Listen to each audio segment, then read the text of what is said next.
Hey, friends. Today I get to sit down and have a conversation and hear about Denise Relf. She grew up in the 80s. She grew up in a neglected home, struggled with love and self-acceptance, suicidal thoughts, teen pregnancy, and multiple sexual assaults. Um, Denise, thank you so much for being here, for being willing to be vulnerable and have the courage to share your life experience and your story. I will hand it over to you. Oh man, thank you for creating a platform for myself and others to do so. So oh, so I'm a Bronx lover. I was born, raised, and still reside in the Bronx, which is a city in New York. And and so growing up in the 80s, I I joke, but that's also kind of like my trauma joking, where I'm like, yeah, I'm an 80s baby when I try to describe my upbringing. And so back in New York City in the 80s, it was like heavy on the drugs. This was like the crack era. And so my parents, I don't know exactly what drug they were using. They were using a lot of drugs at the time. And so I came up during that time. My mother and father were married, but then they were separated. I don't really know the details on that. I just know that as a result of that relationship, my mom was out doing her thing, my dad was out doing his thing, and I was just kind of like the kid somewhere in the middle of it all. And so when I lived with my mom, because I bounced around to a few different places from, I guess, my infancy to early teenage stages. So when I was living with my mother, she would go out and still hang out and do her thing. And we lived in this basement apartment, and the window, there was like these two big windows that showed right out to the street. And we didn't have curtains. So if someone was walking by on the street, they could see that I was home alone. So what she would tell me to do is go into this closet. And the closet at the time, it felt like this huge walk-in closet. Today, by today's standards, that closet probably wouldn't fit my shoes, but it was huge to me at the time. And I would go in the closet and I would play with my dolls, and there was like clothes all over the floor. And I remember there would be rats jumping in and out of the clothes. I would hear them first, and then I would see them. Yeah, they were comforting, strangely enough. And like today, I am terrified of rats. I live in New York City and I'm terrified of rats. I cannot see one without freaking out and crossing the street. But at that time, these big little gross things were like comforting. And so I remember that being the thing. Um, when I got school age, I went to this school where I have two older siblings. I'm the youngest of two sisters, two brothers. My brothers and I really didn't grow up close. They're my dad's on my dad's side, and my sisters on my mother's side. And my mother didn't raise my sisters. So we all went to the same school though. I went to the same elementary school as both of my sisters. And when I started, my oldest sister was graduating, and at that same time, my middle sister was being taken out and placed into the same school as my older sister because they had fifth grade or whatever she was in.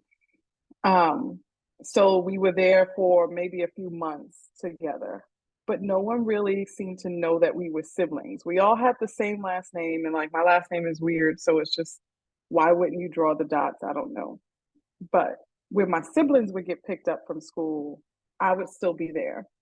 And so whoever, if a parent, my mother was very social. Like people would fall in love with her. She had a lot of friends, male, female friends, whatever. And so people would realize, oh, hey, I know that kid. My mom's name is Susie. They're like, that's Susie's daughter. Let me just take her home. And so some classmates' parent would take me home, and they would keep me for some days because they couldn't find my mom. And so stranger danger was not really a thing for me. I didn't really learn the whole concept of being afraid of strangers.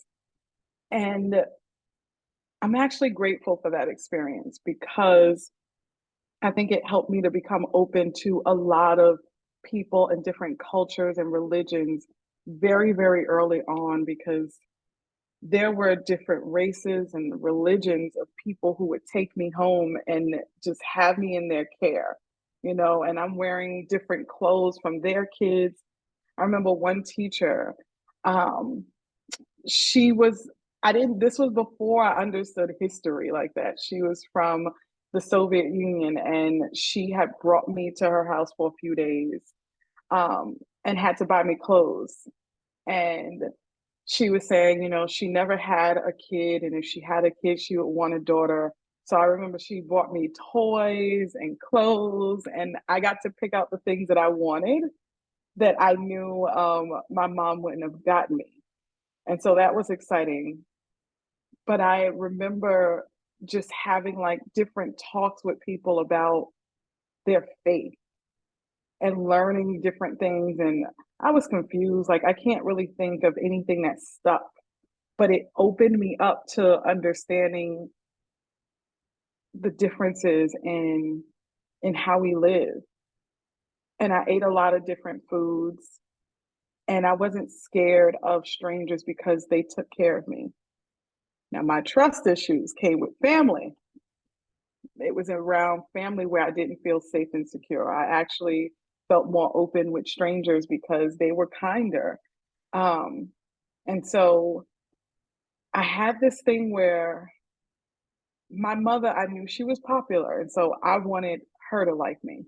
I wanted to be liked by her. And so I always was thinking, like, okay, I'm not going to say anything. Whenever my mother would take me to my grandmother's house, she didn't want my grandmother to know what was going on. And so my grandmother had a duplex apartment. So I would stay downstairs while my mother would be upstairs with her mom. And I would play underneath the table and just not really talk to anybody because my sisters lived with my grandmother at the time, but we weren't close. And then one day, my mother stopped. Like, whenever she would forget to pick me up from school for days, eventually she would come back by the school and just take me home. I found out that she started dating one of the janitors in the school. And so that's when she would come by a lot more often. So those were the periods when I would pretty much go home with her every day until she started leaving me at his mother's house. And I remember I stayed there a whole week and I didn't go to school because she didn't want to go back home to get me clothes so that I can go to school. And I remember shortly thereafter, the next time she left me, that I recall, she didn't come back this time. I had gotten sick. I was at her cousin's house. So her cousin is a woman that lived in the building with us. She lived 2 flights up, and she I consider her to be like my mother, and she'll come into the picture in a very meaningful way in a little bit. But she lived 2 flights up, and so she didn't even know what was going on. Um, my mother left me there with her, and they cooked seafood. So I'm so allergic to the smell of seafood, like it triggers my asthma, and I go into like this asthma attack. But people in my family love seafood, and it was just like, go in the room, close the door, put a towel under the door, stay by the window, and that's that. You'll be fine. And for the most part, I guess it worked. But I was in the hospital, like in the ER a lot. So hindsight, I'm not sure. This time though, it didn't. And I got really sick and I went to the hospital. And I was in the hospital for maybe a day or two, and they were looking for my mom. And then I got really sick. I'm not sure what happened, but they needed her consent for treatment. Um, so they had gotten emergency consent initially, and then they needed her for something different. And she just, I remember family members trying to look for her, go into places where she would hang out. They couldn't find her. Days later, I'm still in the hospital. My cousin finds her, and he says she's not coming. I told her where you were. And he didn't say this to me. He said it, but he was in the room, so I heard it. And he's like, yeah, she says she's not coming. And so by this time, social services was already involved, CPS was involved, and my grandmother, they were asking her if she wanted to take me. And so some of this, I don't remember all the details, but I do remember leaving the hospital and I didn't go with her. And the social worker brought me to her house, and I was at her house. It was dark. I just remember it being dark when I looked out the window, and my grandmother was being asked if she wanted to take me, and my grandmother told her no. She said, I have my two of my daughter's other children. I don't want a third. And I remember that. And then she asked my sisters, would you want your sister to live here? And they said no. And it wasn't until recently that I was able to just kind of let that go with my sisters because they were kids. Like they had their life. They went on vacations. They went to Disney and all these different things. They had like real fun family vacations. So another kid coming in, I guess they knew it was going to be too costly and they were like, no. My grandmother eventually, I don't know what made her change her mind, but she eventually did change her mind and she took me. And she was mean. She was mean. She was mean. I learned how to manage bills and shop, like use the supermarket circulars to like find sales. Like I learned how to shop for food at discounted prices and I learned how to pay bills.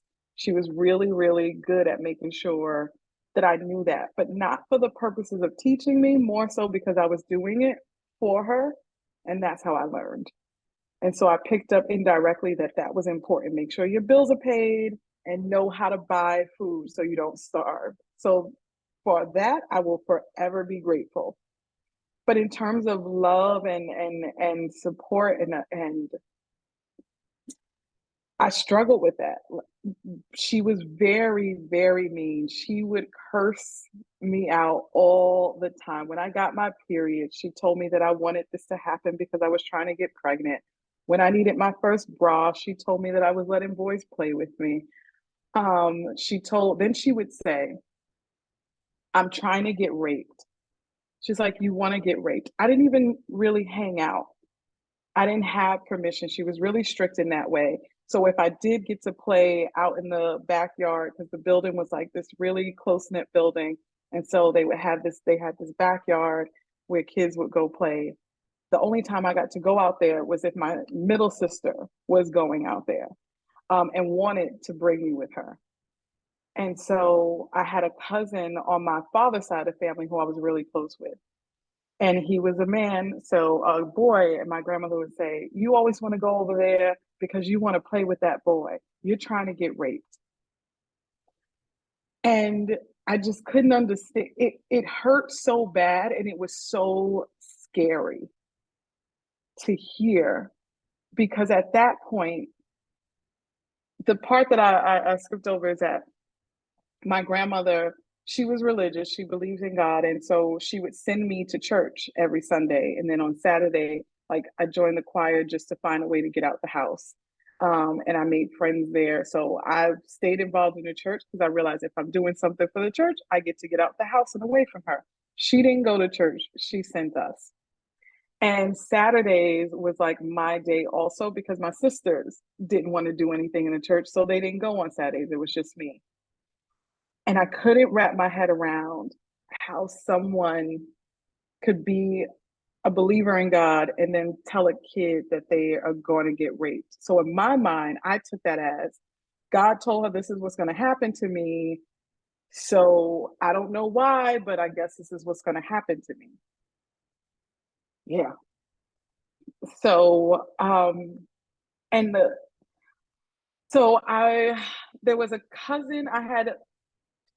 My mother's brother has, at the time there were only five of them, but he has six kids. And so I loved going over there to their house. because it was just a whole bunch of kids. We were all around the same age, and we all just kind of got to play. And my aunt, my uncle's wife, would notice. I noticed that she started to notice me, which made me scared because I'm like, if you tell my grandmother, she's gonna beat the crap out of me. Like I would get whoopings with a lot of stuff, extension cords, tree branches, um, belts. And then as I got older, she would just throw things, whatever was near her, a box, a shoe, or this or that. Um, but she would notice, my aunt was noticing that I was just kind of different. I don't really know what she was picking up. I can't say I was quiet because she had a whole bunch of kids. I was playing with them.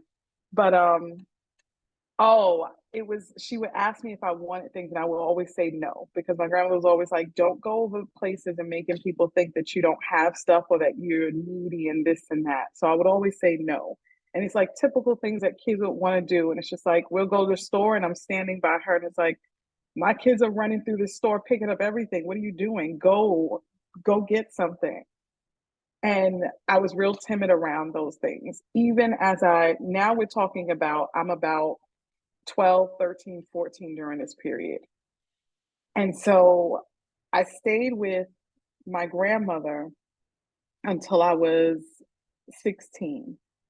And the thing that caused me to leave her house, my maternal grandmother's house at 16, was that same aunt told me I was just really sad.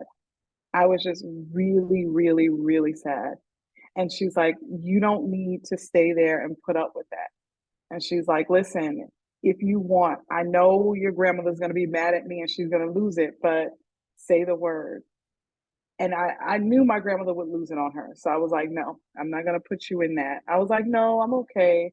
But at that moment, it told me something clicked and it was like, you don't have to stay here.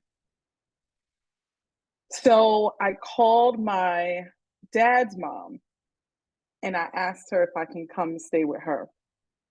And because my grandmother, my maternal grandmother, used to limit my access to them, she would say, you know, I don't want you over there. My dad's side of the family, they're West Indian, and so she would make jokes or insults about like the stubbornness and the inability to like do what she says. I get that from that side, so I can't go over there like that. And finally I called her up. I called my maternal paternal grandmother up and asked her could I stay with her. And she said sure. And I was scared out of my mind. I went back to my aunt's house, the one who had finally given me the idea to say I don't need to take this. And I went to her house and I spoke to her about it, and she was the one who helped me make the phone call to my other grandmother. And then she stayed there with me after she dropped me off so that I can tell my grandmother. And my maternal grandmother was real silent, and she said, okay, if this is what you want to do, get out. And I left. My grandmother, my paternal grandmother, and my aunt said they could come get me over the weekend. And I was like, I can't do it. I can't do it. I can't do it. So they came to get me the next day.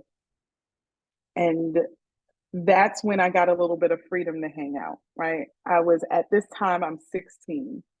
And so between 12 and 16, when I look back, I still have my old book of poetry. The poems that I used to write, they just became darker and darker. At first, they were asking for my mother to come back for me. My mother ended up joining the army and wouldn't write, wouldn't come see us, wouldn't send money. She started putting all kind of things in all three of our names, like using our socials and our names for stuff. I didn't know that until I hit 18 and got hit with medical bills. I'm just like, what is this? Um, and so it started off with me asking for my mother to come back. And then it went into how sad I was and God, where are you? And am I supposed to suffer? And then at 16, I felt like there was like a little light. And I still was going to church because at that point I liked it. I was looking for something. And I felt like this is what you're supposed to do. This is where you go. Um, a lot of people in the church were very close to my grandmother. So it was like it's like a family church. Still to this day, they're like a family church because this is where my grandmother and my whole mother side of the family they grew up. So it was that kind of struggle when they found out I left. I got a lot of people who were praying over me to pray the stubbornness out and tell me that I shouldn't be like that to my grandmother. But I always knew don't say anything. Don't say anything. You just take it. These are adults. You listen to them, you let them pray over you, and you be quiet. So I got a little bit of a social life at 16, and I was able to go out on like my first double date. And I went with my best friend at the time, and I went out with her cousin.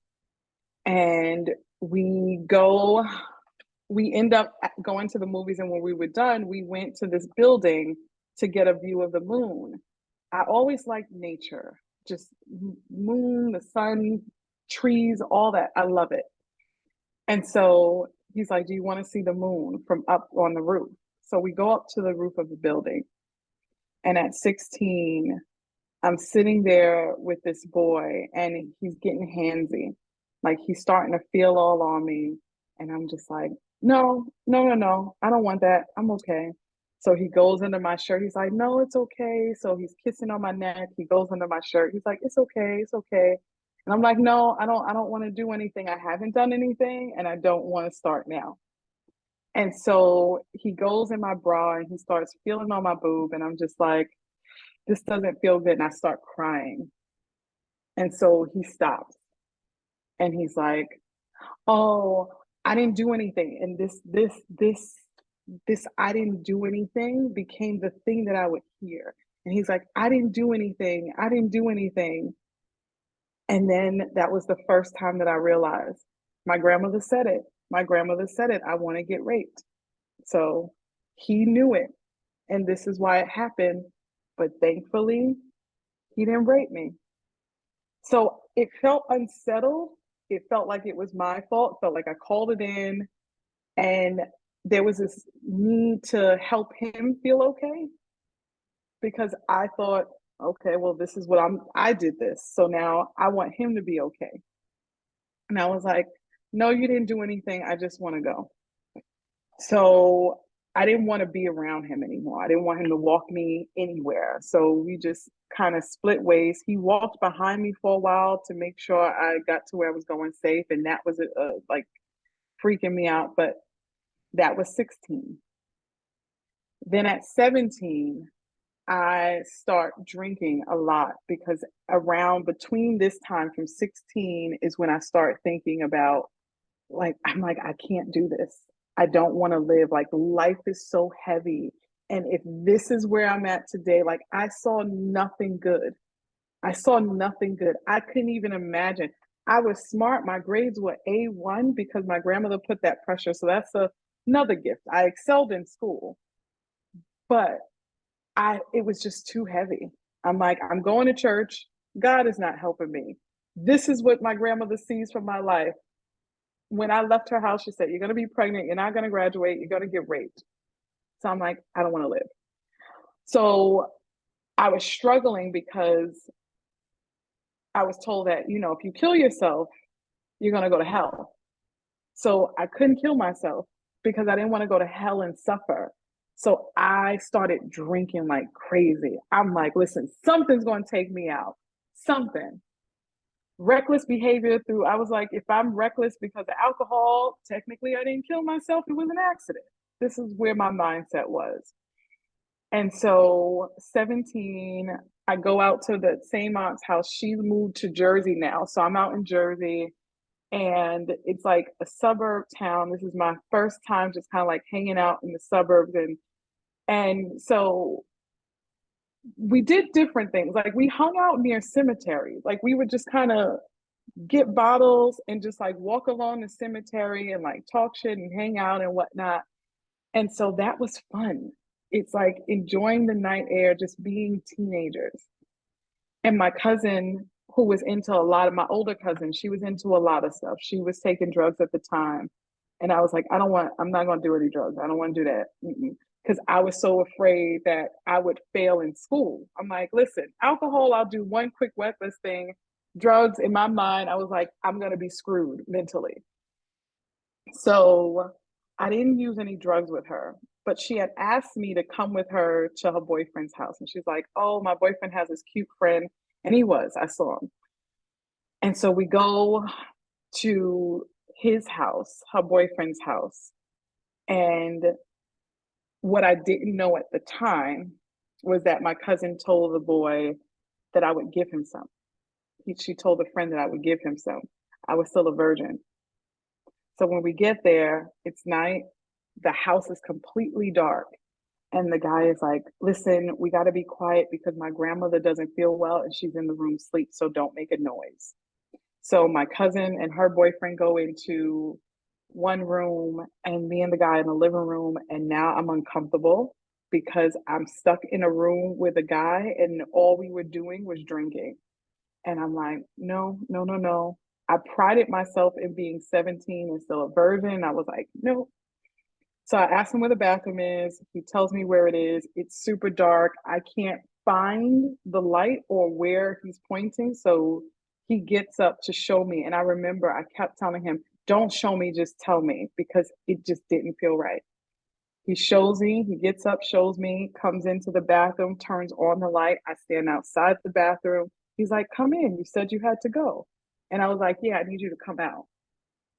He wouldn't. He pulls me in, closes the door, turns out the light, and backs me up into the wall. I move into the corner, slide down to the floor to try to go past. When I get ready to go past, he pulls my legs and he's like, it's okay. He gets on top. He starts moving around, like he starts getting aggressive. He holds me down and I'm crying again. And at this point, there was a part of me that just kind of let go a little bit because I'm like, this has to hurry up and get over with. She said I was going to get raped. Let's just hurry up and do this. This is what was in my mind.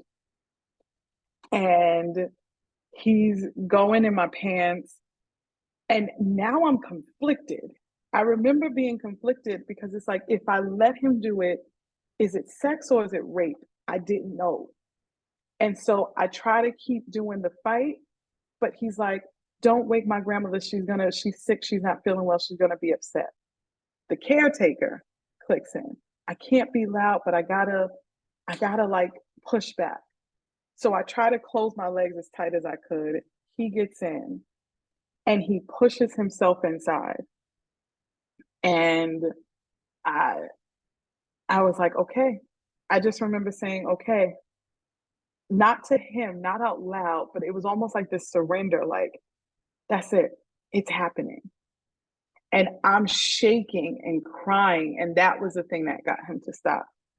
He's like, he's like, why are you crying? I didn't do anything. I didn't do anything. It's okay.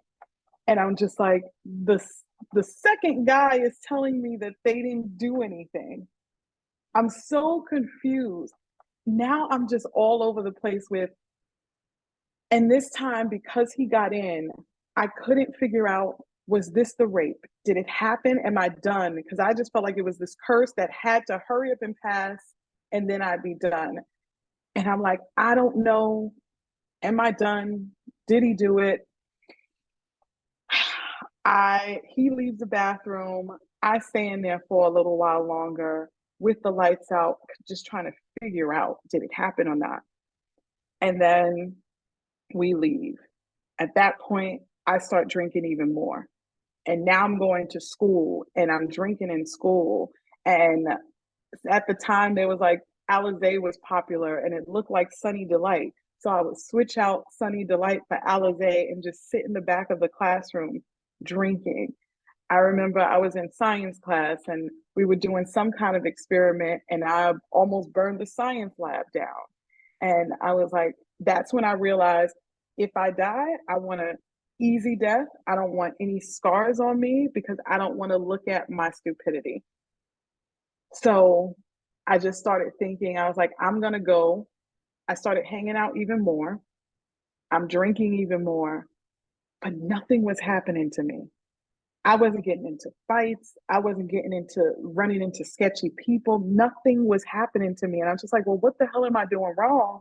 Because I'm drunk on my ass and I'm not getting into trouble because that's what I needed the thing to just take me out. And then drinking continues. I get my first boyfriend in high school, and this is a junior high school friend. And so on Christmas Eve, we have sex for the first time. I was this was 17 going into 18 because my birthday is in January. And so we have sex for the first time.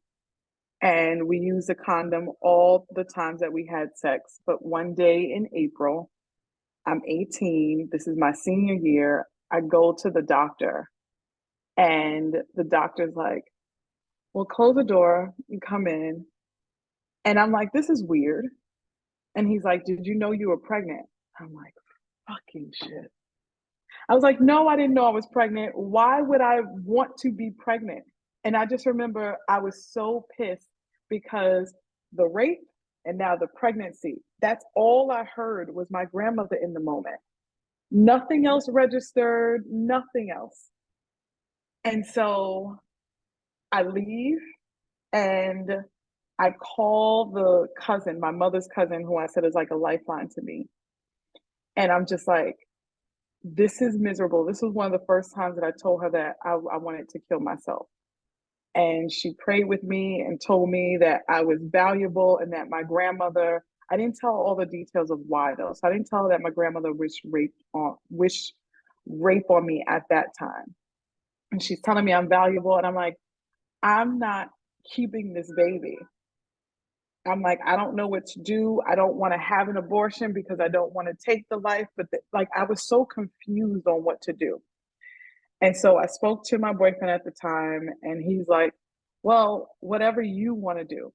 And so I broke up with him on that phone call because it's like, it's not a me thing, it's a we thing. I was just all over the place with that. And so I started drinking even more because I was like, well, I heard alcohol can cause abortion. So let me drink.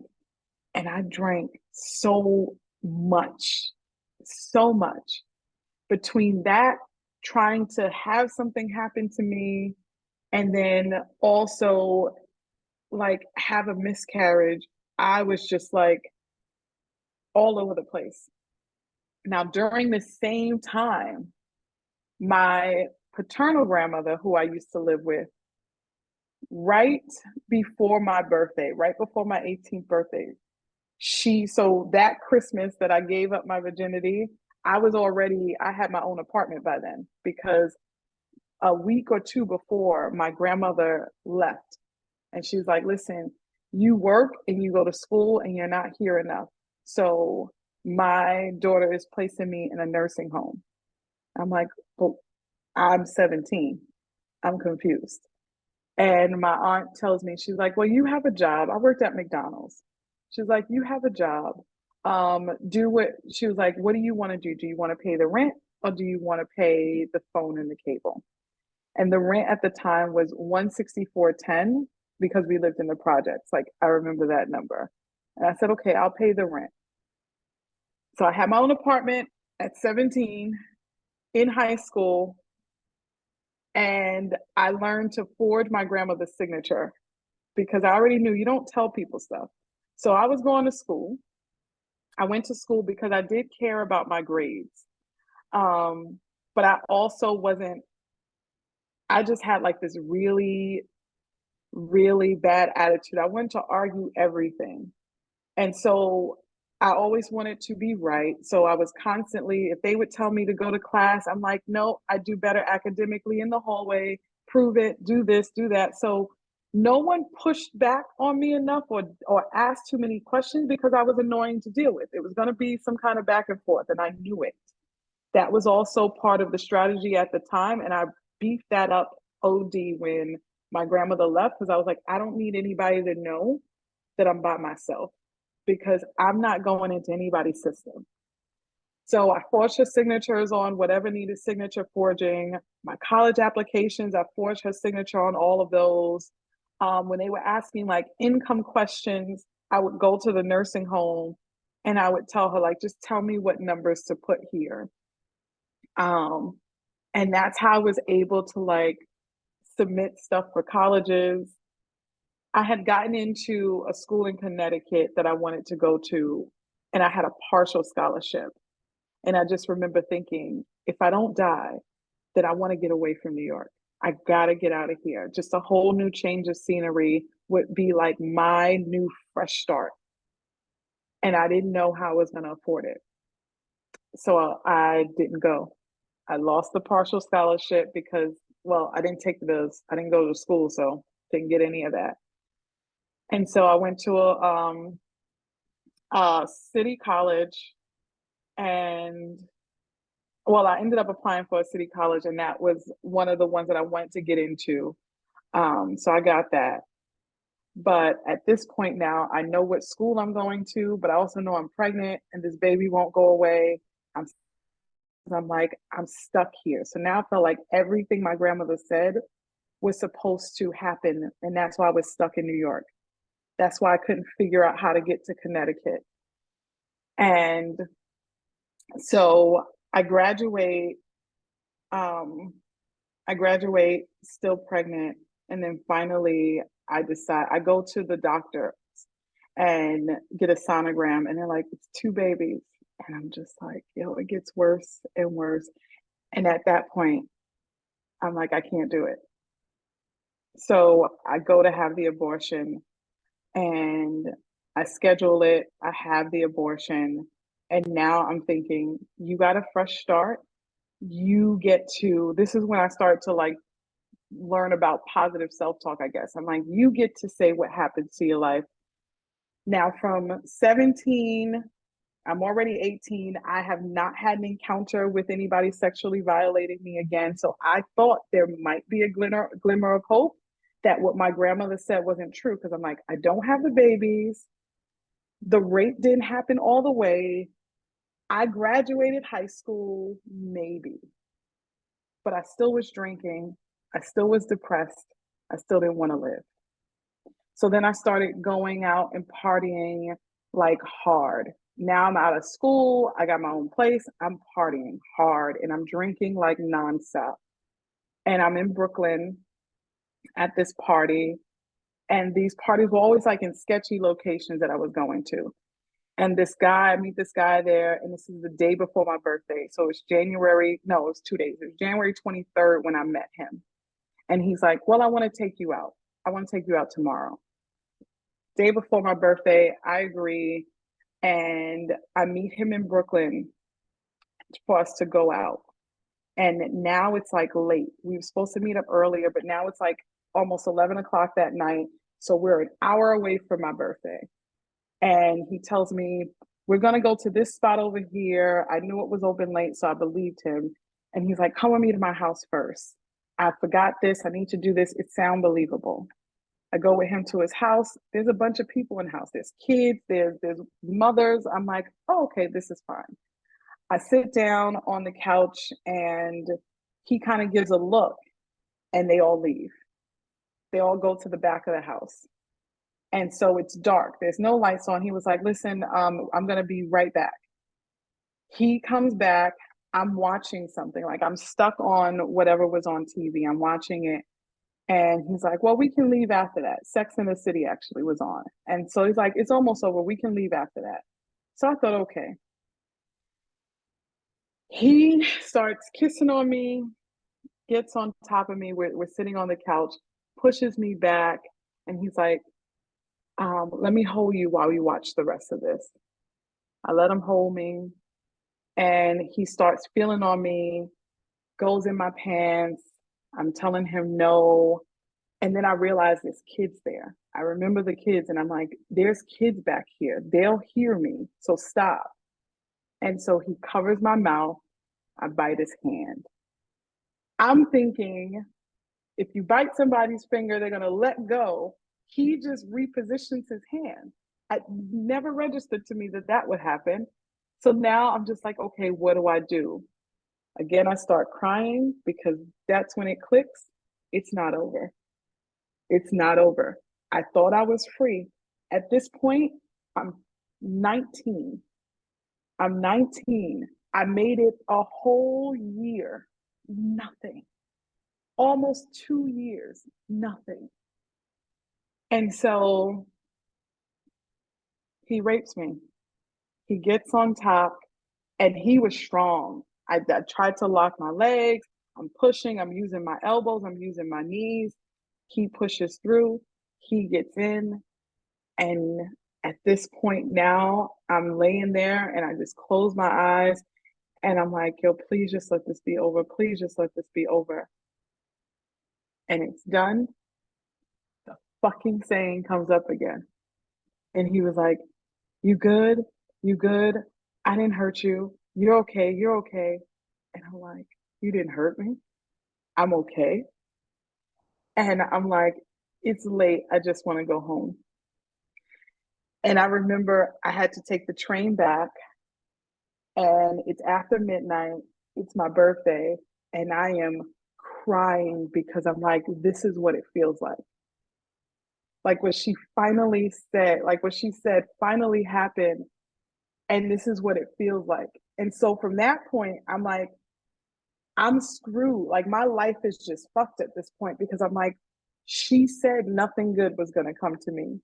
This is like the shittiest feeling in the world to know, because it was like, it was steps. I had the first one where he was too handsy, the second one where he got in, and then the third one where it was a full, and I was like, I, it was miserable. And I went to this train station, and it's in Brooklyn. It's the Utica Avenue train station. And to this very day, that was 21 years ago. Wow. 21 years ago, and I still can't go to that station. I remember, like, I still see right now what the train station looks like. I know where I was sitting. I know how I was crying. I don't remember what I had on, but everything about that feel. And so in turn, after that, it was just like, I need to take control. But my control was, I was just screwing whoever I wanted to. And at that point, it was, if I want to do you, this is happening. And I was going out a lot and I was still drinking a lot. And so I ended up just sleeping with a lot of guys. And I would go out and party and I would see somebody and walk up to them and literally say, you, I saw you looking. I like you too. I'm going to take you home. I need you to be silent about it. And so I would take people home, screw them, kick them out, screw them, kick them out. If it became a thing where I needed something, I needed to go somewhere, I didn't have a car. So I was like, then it became a thing where I started to level up. And I'm like, I'm only going to screw guys with cars. I would tell them, this is where I need to go. Pick me up afterwards, come to my house, go home. Then it became a thing of guys starting to, like, some of them I would do more than once. And I would say, don't get clingy. Don't express feelings. I don't want this. Don't do that.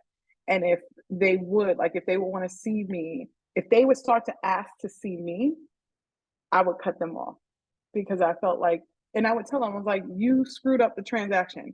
I tell you, not the other way around. And at the time, I thought that was like boss shit for my age, but it was so, I was just so committed to not feeling like I was being taken advantage of, or somebody else was controlling how my life went, that I was screwing myself over. And so connections and all these things, I didn't learn to develop. I'm still learning now to develop them. I struggle with hugging people. Like, it didn't matter the age, even babies. I like seeing them, I like looking at them, but there was something in me that just couldn't. I'm like, I don't know what I'm supposed to feel holding you. And then I realized I didn't want to have kids because I was so scared. I'm like, I don't know what's in my mother that made her not want me, but I can't, because I don't know what it is. I don't want to test the waters. I don't want to bring a kid in because I might have what she has. That's what I was thinking. And the longer it went down with me thinking that way, the further and further away the idea of kids became. And now I'm 40 and I do not have children. And I don't, it's not in my cards. Because this year I had to have a hysterectomy. And when I went to the doctor last year, I knew last year I had to have it. And when they were telling me last year I had to have it, they had me sign all these papers. They're like, you're too young, you need to, whatever. And I signed the papers saying, listen, I'm committed to not having kids. I'm okay with it. So that was this part. Oh man, I feel like I just rambled. It felt good to get it out, but I just feel like I rambled on. Ah, No, you told that with such grace and li- oh, oops. I am so I don't even know what the word is, but there were several times, like while you were telling your story, that I literally had to hold back my tears or I was gonna lose it. Like, thank you so much for sharing that. I think, oh gosh, I just think stories like yours and even stories not like yours, we come from all different walks of life.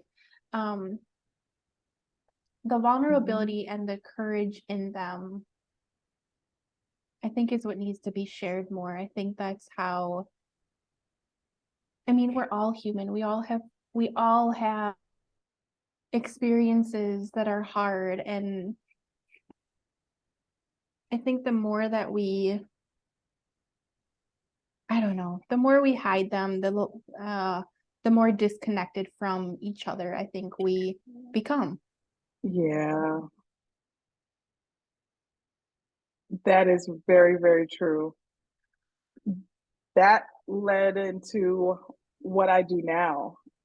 Okay. I I knew that I struggle with emotions, but I wanted to learn how to get in touch with what I was feeling so that I wouldn't feel like I was a victim the rest of my life. I knew that I finally set on I wasn't gonna die. Something was over me because I was reckless as fuck. Like I was just out here talking and doing whatever I wanted with anybody and nothing, no one ever beat me up, left me in a ditch, shot like I was here still. And so I'm like, if I'm here, if I'm gonna live, I might as well find a way to do it right. And so I found therapy first and then coaching. And now this is what I do. Ah, I love it. wow. I love that. Oh my goodness. What, I mean, looking back on all of those years, all of those experiences, what would be like your biggest your biggest takeaway? What was the thing that you learned the most?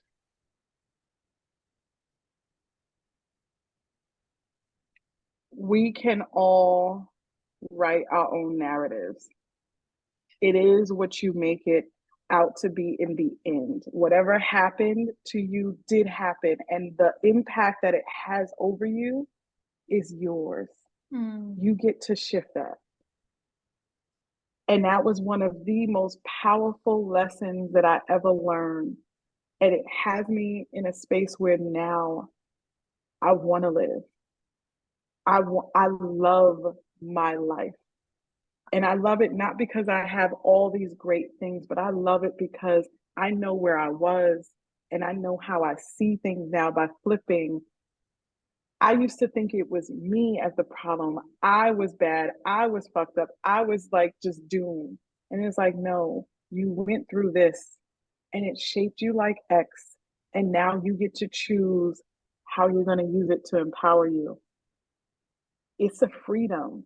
Mhm. Like that's like bad bitch vibes, grown woman shit, all these Yes. different terms. Like, like that's independent woman status right there. That's Yeah. how I feel. Like I'm like, yo, I thought I was doing it before, taking guys in and kicking them out. Hell to goddamn no. I value me so much that I'm not even going to entertain the thought. So, yeah, So you good. choose.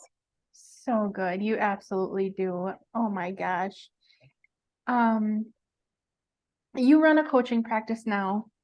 Yeah. In that, Mm-hmm. in that you encourage individuals and like the social service part of things to transform the way they accomplish things and accomplish more, correct? Mm-hmm. Mm-hmm. I would love to hear more about that. I would It's love for you by to transforming the go ahead, go for it. Sure. It's all in transforming the way you see yourself to expand what's possible. I realized, like, I started looking back at my life and I was like, how was I able to? It became a thing where if I wanted a particular job, I said I wanted it. And then next thing I know, I worked towards getting it. It wasn't easy, but I started to realize my pattern of getting what I wanted. And so I'm like, okay, I have to, it's all in transforming how you see yourself. It's not a competition. It didn't become a competition for me to say, I want this, so I'm going to fight for it. I'm not fighting. I'm not fighting. I'm seeing myself as deserving. I'm understanding why I want things. And so helping people to transform what they see expands what they believe they're capable of doing. It expands what their desires are. And then I'm all about being real with the goals, like set goals that are going to take you outside of your comfort zone, but that you're going to follow up with. So, goal setting and accountability strategies go all into what I do to Mhm. support them in seeing themselves as capable and deserving. And that leads to the goal achievement. And that's lasting. That's the best thing I love about what I do. As I'm working with clients, I'm constantly offering up different thoughts where they're like, yeah, and I couldn't do this. And I was stuck. And it's like, okay, I heard this. I heard you say this. I remember last session we talked about X, Y, and Z. These two things sound like to me that you are really determined. So, how are you going to use that determination to serve you now? Like, I know you're saying you're scared. I know you're saying you can't. They won't let you. But then I'm also looking at your pattern. So, I love being able to do that because now people see themselves differently. And so, after our work is done, they have that. They own the fuck out of that. Like, that's theirs, this whole new perspective of who they are. And Oh, that's the continuation of their own progress. that's awesome. Yeah. That's amazing. I love that. Everybody, connect with Denise. I will put all of her things in Thank you. the show notes, website, socials. I think I have your Instagram, um, email, Mm-hmm. all the things. It'll be in the show notes. Connect with her. She is growing. She is a total badass and she is powerful AF. Denise, thank you so much for chatting with me, for sharing your story. Thank you for having me.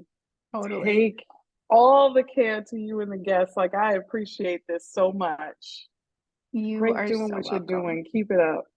Thank you. I will. Thank you. Thank you.